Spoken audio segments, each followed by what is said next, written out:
Okay, so we decided to record about sexuality and let me start off. This is Hathor, Sekhmet, This is Rael.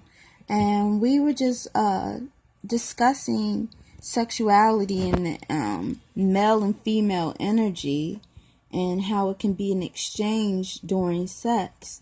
But what we come to find out from our own understanding with our own being together is that a man and a woman can flip the energy and go back and forth between being a man and a woman.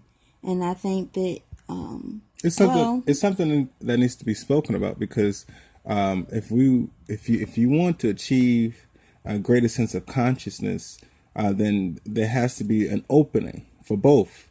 And you have to think of it like cracking an egg, but you can't do it. You can't actually crack yourself. You have to do what we call an exchange of energy. But this energy is that you want to achieve is what I like to call that omega spark, and there's a lot of other variables that goes into you achieving that omega spark, and that's usually both beings practicing is what we call a switch effect. And I'll just kind of explain this because I think this picture has the best example of it. Now, if you look at it, this is the female, and she represents that grounding energy or that negative polarity, or what I call that's connected with the land. And then we have the man who represents the charge of the situation. So if we look at this, there's a negative on this side and there's a positive on this side, and now them two merging together creates an actual spark. But here's the switch. That's just three-dimensional spark.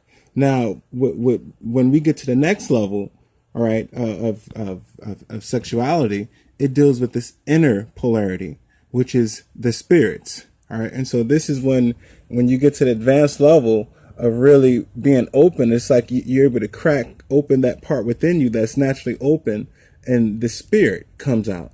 And so now that man, when he's touched with his feminine aspect, he can become a woman, and that woman who's okay with taking charge, right? And we see when we understand taking charge and him being okay with being open, now there's an inner switch. But guess what? On the outside, you're still male and female, which is that negative polarity and positive polarity on the outside. So when you look at this picture, all right, you see this first little bubble. All right, but then this other bubble right here represents spirit, the spiritual aspect that is coming together, and that's allowing them to go into the heavens and anchor down information down into the flesh. All right, and then just like when we look at the bottom of it, we see this first circle that represents them as the being.